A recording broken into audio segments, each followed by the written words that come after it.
JB here. Hope everyone's doing outstanding. Monday, June 16th, 8:57 a.m. on this fine Monday, holiday shortened trading week. Talk really quick about the market. Some names I'm looking at go from there. S&P futures in the green, up over almost nearly 0.75% here. Who would have thought it, right? I mean, if you had read the headlines over the weekend and on Friday and then even Thursday evening, you would have thought this would be the start of World War III and the start of this market Armageddon, right? And I mean, it's kind of like how things have been over the last long time. Who remembers when Russia came in and annexed Crimea? Well, they didn't annex it right away, but attacked Crimea. You're like, oh, here's the start of World War III. And I remember they one afternoon, whatever, there's news reports that an airline got shot down, right? And you thought that's the start of it. And then these things get all hyped up, and especially with the headlines, you see it this morning, and then then that's it, right? And I'm not saying to dismiss it, right? I put a little tweet out and I posted in the chat room yesterday. It's like war is horrible, right? I mean, there's no denying that that's like a fact. People losing their lives, it's a horrible fact. But at the same token, it's like they use these events to get the clicks. I use the I mean back in the debt the euro debt crisis when Greece was defaulting, there were riots in the street. This might have been like 2013. I remember I'm trading and you would see, I forget, not Maria Bartomolona, but some other lady who ran for governor in New York City. She was in Greece, fires everywhere, grenades, crazy. And you would have thought this is the start of World War III, like you know, Greece is gonna leave the EU, or like you thought this is gonna roll over. And then that became like great buying opportunities, right? But markets were selling off on those events. And so I'm not dismissing this either, but I was saying on the rant Friday afternoon, the fact that it was telegraphed, like the U.S. was pulling non-essential, non-emergency personnel out of the Middle East. There were already reports that Israel was ready to strike Iran, and this is, I mean, you had Netanyahu, whatever, was in at the UN. He was in the U.S. talking this for years about how Iran's can't have nuclear weapons, right?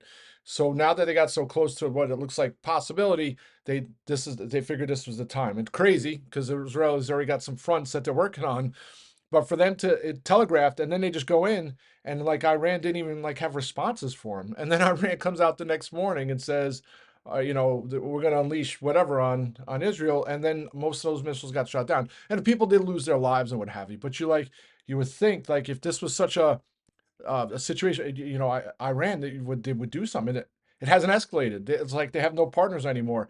Uh, you would thought back in the day was the access to the euro, and you have North Korea and China and Russia, and that hasn't come to fruition. So it's almost like they don't have a choice here. They're either, and this morning it says, oh, Iran wants to break a deal, but they want to be able to save face. I mean, so thankfully, they didn't have a nuclear weapon to respond, right? And I think, and I put this in my little rant, I think there's two scenarios. One is that Israel's just going to finish the job, get all the facilities that they had targeted so that they lose their capabilities, or there's going to be a deal worked out. Now, either one, but I think it's going to be scenario one. And then one day Israel's going to say, okay, we're done.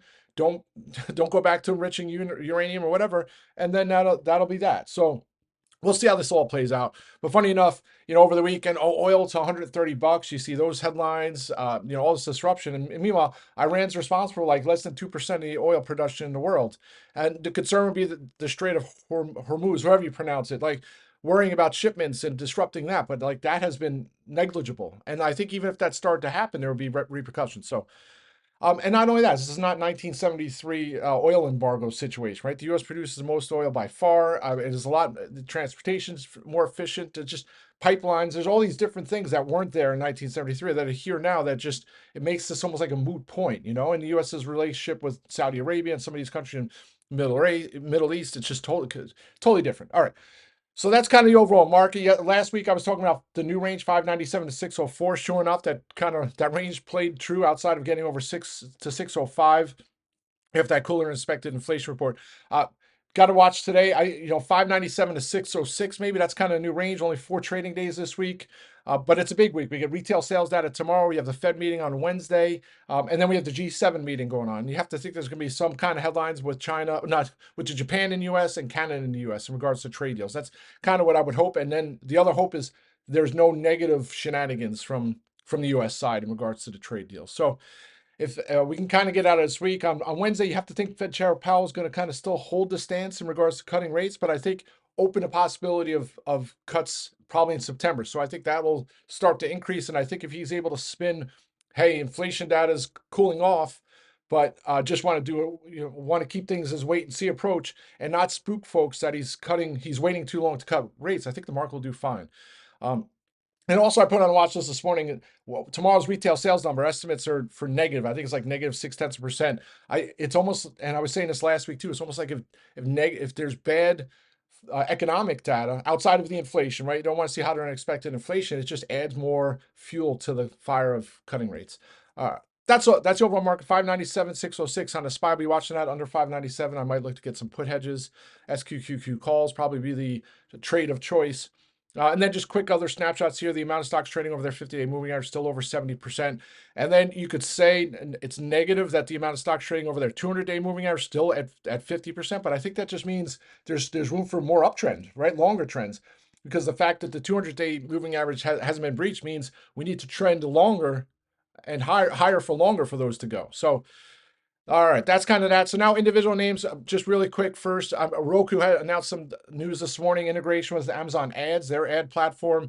I think that's going to roll out in Q4. Just huge news because not only does it's great to obviously partner with Amazon, which is becoming one of the more preeminent advertising platforms, but also it brings in millions and millions. I probably 100+ million new eyes on the Roku platform to monetize. It helps partner with the data as well, and then supposedly this integration is going to increase the return on investment for people who do get ads on those platforms. So it's just to me, it's just like a win-win scenario. Not only that, it adds more premium to a potential buyout. I'm surprised it's not up more this morning. Unfortunately, it's back to its levels it was on Wednesday of last week. So hopefully, if you can get over $82 here today, I think it trades north of 90 in the coming days. So don't be surprised I add more strikes here. You know my thoughts on Roku.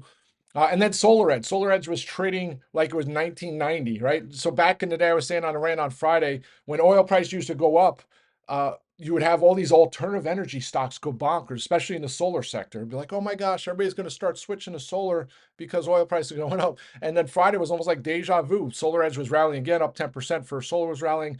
I don't know if some of it's the news of oil prices going up. I don't know if it's just a continuation of the rally. It started like a week and a half ago. But I'll take it. My June strikes back into the green. I had some July calls. 2260 is the big handle. I hope it doesn't break under 23 here today. But if it does, want to see 2260 hold. If not, I think it trades into the 30s in the coming weeks. So that's SolarEdge. So I got some July strikes there. And then, third time's a charm. You start looking at support resistance. It's over 2260. Hit it once, twice. This is the third time. It breaks it the third time. I think it's off to the races. So that's SolarEdge. I tried the Visa puts on Friday. I put on the watch list, as the old saying, right? Never wrong, just early. At some point, maybe the years 2030 or 2035, Visa, MasterCard come under pressure in regards to disruption of the third-party processors. Here it is, came all the way down to its 200-day moving average down there at 348 and then bounced yet on Friday.